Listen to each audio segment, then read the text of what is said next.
Bonjour les amis, bonjour à tous. Alors les amis, comment ça va?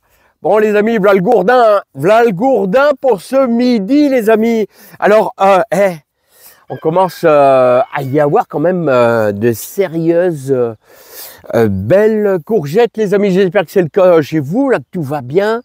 Alors sachez que on en a ressemé il y a plus d'une semaine, ouais une grosse semaine, je sais plus, une dizaine de jours, et elles sont déjà comme ça. Donc ça c'est très très bien. Ça sera pour notre récolte de, allez, on va dire mi-septembre, de nos nouveaux pieds de courgettes. Alors les amis, j'espère que ça va. On est le 30 juin. On est le 30 juin, on est en lune montante. Et qui dit ligne montante, c'est des moments super valables pour semer. Bon, alors, je vous invite à semer quoi?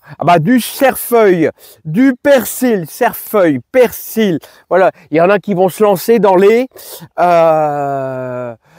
chicorées. Moi, j'attends quand même un bon juillet qu'on avance parce que j'ai peur de la montée en graines. Bien sûr, vous pouvez semer des radis. Alors, surtout si vous semez des radis, surtout n'hésitez pas à bien arroser, parce qu'autrement, le radis, s'il a une souffrance, c'est comme les laitues, c'est comme tous les salades, il monte en graines. Et bon, moi, j'éviterai, les amis.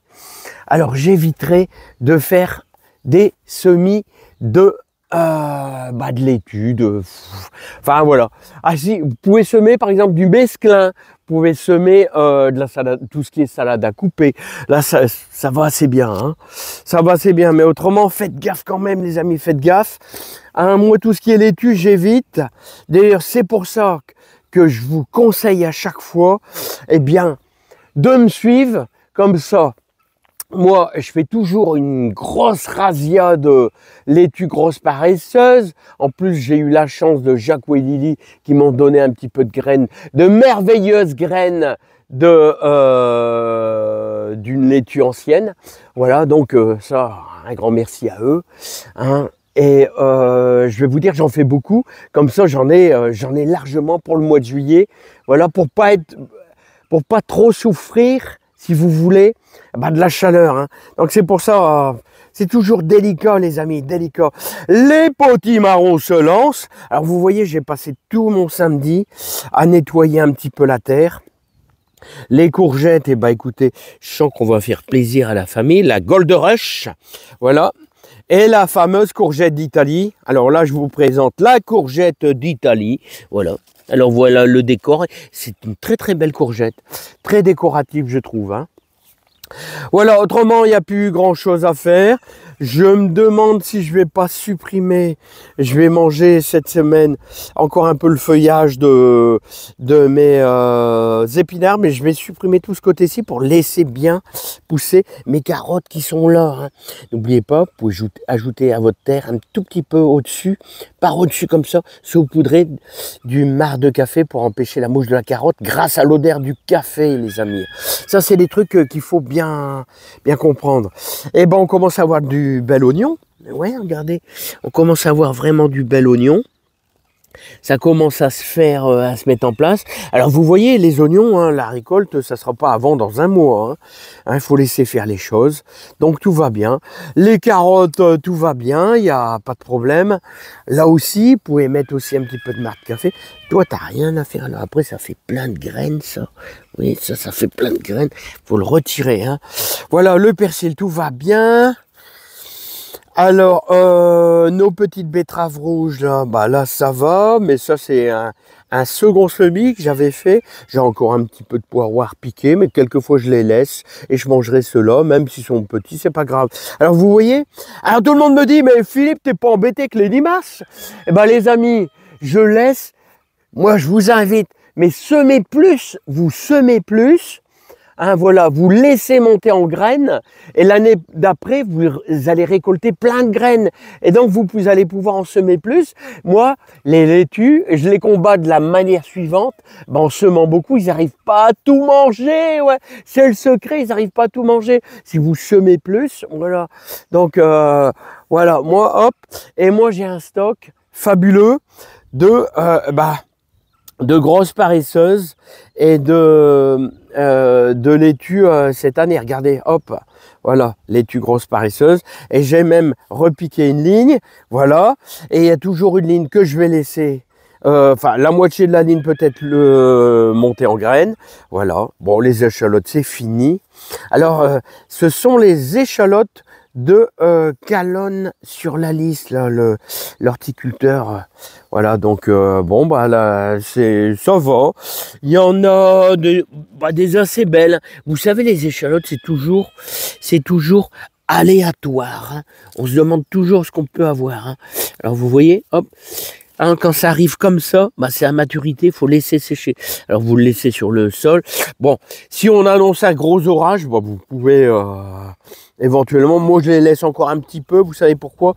Bah il y a encore de la verdure. Quand il y a encore de la verdure comme ça, voilà, hein, il faut que ça sèche comme ça. Comme là vous voyez, là, et voilà c'est cuit. C'est à maturité. Donc voilà, vous laissez sécher. Bah regardez, il y en a 3-4 qui sont assez belles, hein. Sont assez belles, oui, sont belles. Hein. Donc voilà. Et ensuite, après les échalotes, vous les mettez à sécher dans des cajots bien aérés dans votre garage. Et les prairies fleuries, je suis content. Alors là, moi, pourquoi je fais ça? Je fais 2 bandes de prairies fleuries, enfin il y en a une 3e là-bas. Pourquoi je fais de la prairie fleurie, les amis? C'est pour toujours attirer tout ce qui est insectes. C'est super important. L'haricot vert, c'est pareil. Lui, il a besoin d'un petit peu plus d'eau quand il est en fleurs. Allez, toi, je vais te tirer. Toujours des trucs qui se cachent, regardez. Voilà, regardez les belles laitues. Oh là là là là. Regardez les belles laitues, les amis, les belles laitues. Elles sont fabuleuses. Nos haricots, là j'ai une ligne là, et ça c'est la dernière ligne qui est ici. Dernière ligne, ça va, j'ai pas encore trop de limaces qui... Non, ils attaquent pas trop ce côté-là, hein, c'est dingue, super. Voilà, les choux, tout va bien, les choux prisonniers des céleris. Alors ça, retenez bien les amis, retenez bien. Vous devez mettre vos choux entourés de céleri pour éviter l'arrivée de ces fameux papillons blancs. Qui viennent pondre, vous savez, puis vous avez plein de chenilles. Pour l'instant, ça va. Attention, hein, la victoire n'est pas au rendez-vous toujours. Hein. Voilà. Là, il y a une petite bande de salade. Alors, comment ça se fait que j'ai une petite bande de salade là? Il y a dû avoir des graines qui se sont déversées. C'est des graines de l'année passée, hein, les amis. Alors, cette année, j'ai beaucoup de céleri qui montent en graines. Hein. C'est incroyable, c'est incroyable. Bon, je le laisse parce que ça apporte une protection à mes choux, hein, mais cette année, c'est effroyable. Alors, n'oubliez pas, les amis, on a déjà fait nos lignes. Voilà, on est au 30 juin, c'est le repiquage des poireaux. Là, on a fait 1,5 ligne cette semaine. Là, je vais certainement terminer encore une ligne. Ça, ce sont nos poireaux pour l'hiver. Là, là, les pommes de terre, tout va bien. Alors, ouais, c'est ça que je voulais vous dire. Hier, on a eu de la pluie. On a fait un petit live vite fait. On a eu de la pluie pendant, on va dire 1 heure. Elle n'était pas trop forte. J'espère que vous n'avez pas trop souffert des orages. Parce que là, je voyais toute la région Rhône-Alpes. Wow, hier soir, ça a donné. Et donc, nous, ça va. On a eu une pluie très légère. Hein. Bon, voilà. Les amis, dans la serre, c'est que des tomates. Comme ici, c'est que des tomates. Vous voyez, donc, tout va bien. Là, regardez, nos pieds de tomates. Alors, comme je vous dis, je laisse partir un peu les comment on appelle ça? 2-3 gourmands là, un petit peu en hauteur, parce que je sais que j'ai bien amendé ma terre. Alors les amis, hein, alors, ah ouais, moi les tomates, les amis, c'est toute une préparation. Hein.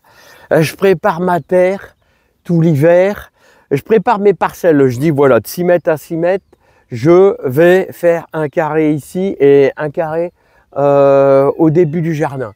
Alors hop, je sais que je vais mettre au moins 3 boîtes de fumier de cheval.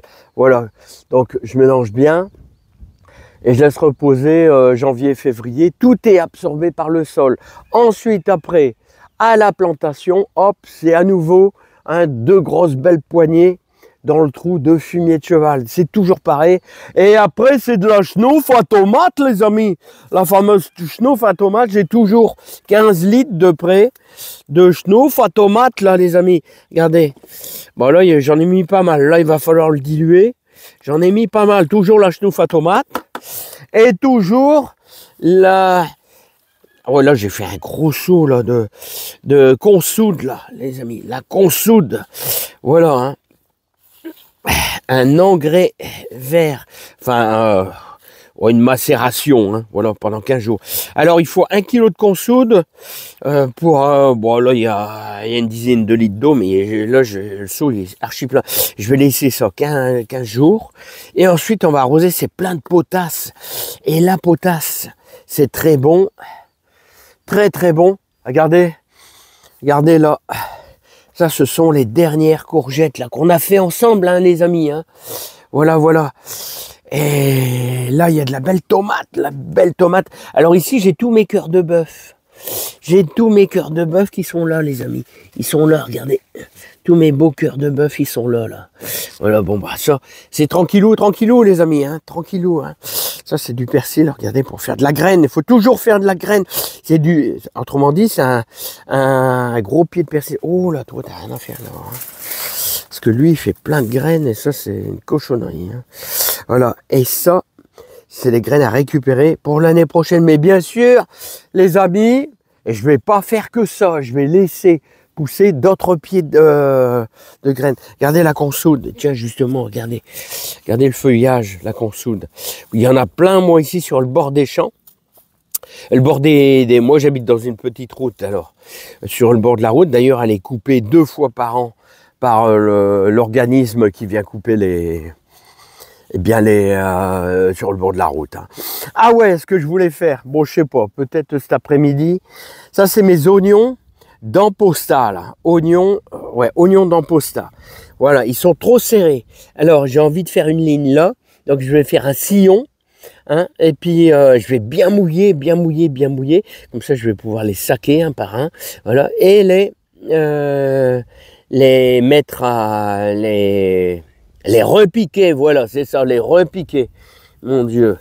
Et là aussi, je pourrais en mettre soit là, soit là. Ouais, parce qu'ils sont trop serrés. C'est trop serré, c'est pas bon. Hein. C'est pas bon, ils vont pas grossir autrement, hein, les amis. Alors, les amis, qu'est-ce que je peux vous conseiller, les amis? Eh bien, n'hésitez pas à faire des haricots verts. Vous pouvez semer des haricots verts, là, jusque début août, facile. Alors, semez toujours des haricots verts, faites du stock, mettez dans le congélateur, des trucs comme ça. Voilà. N'oubliez pas, j'ai encore 3-4 gourmands là que j'ai bouturés, des gourmands de tomates, tout ça. Hop, ça c'est bon. Hein. N'oubliez pas, vous avez 2-3 poireaux de l'année passée, laissez-les monter en graines pour faire vos graines de poireaux. Là, vous voyez, hop, vous faites vos graines de poireaux. Ça c'est bien. Voilà, vous avez du persil, là, du persil, il y a 1 ou 2 pieds de persil qui montent en graines. Voilà, faites du persil qui monte en graines. Ça, c'est du persil de l'année passée. Alors, de l'année passée, alors forcément, il fait de la graine. Tout ça, ça va être à récupérer pour faire des stocks de persil. Bah ouais, des stocks de persil. C'est super. Oh là, il y a une grenouille. Ah ouais, il y a une grenouille. Voilà, les amis, ça, c'est passionnant, hein. Piquet, ouais, voilà. Bon, bah les amis, beaucoup de joie, beaucoup de bonheur. Moi, je vais vous laisser. Travaillez bien. Travaillez bien, travaillez bien. Bah ici, je suis content parce que je n'ai mis un coup. Je n'ai mis un coup hier et heureusement, mon fils, il m'a aidé. Hein. Donc, tout va bien. Hein.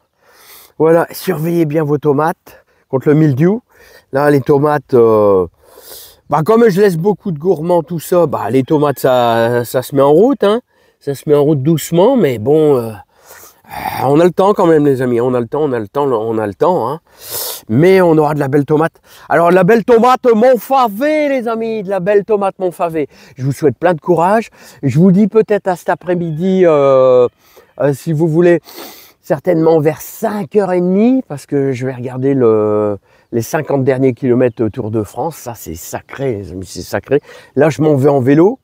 Hein, il est dimanche, faire mon petit 60 bornes, là, tranquillement. Et je vous souhaite plein de courage, plein de joie, plein de bonheur. Et n'oubliez pas, ceux qui veulent s'abonner, n'hésitez pas à cliquer sur le petit bitonio à la fin de la vidéo, là, en bas à droite, là, pour vous abonner, hein, pour qu'on puisse continuer à s'entraider dans le jardin, hein, les vidéos à la bonne franquette de Philippe. Voilà, comme ça, vous me suivez au fur et à mesure, à longueur d'année, hein, des petits, du petit jardinier moyen, Philippe, que je suis. Je vous dis à bientôt et portez-vous bien, les amis. Allez, bye bye. Allez, bye bye. Salut. Peut-être à cet après-midi.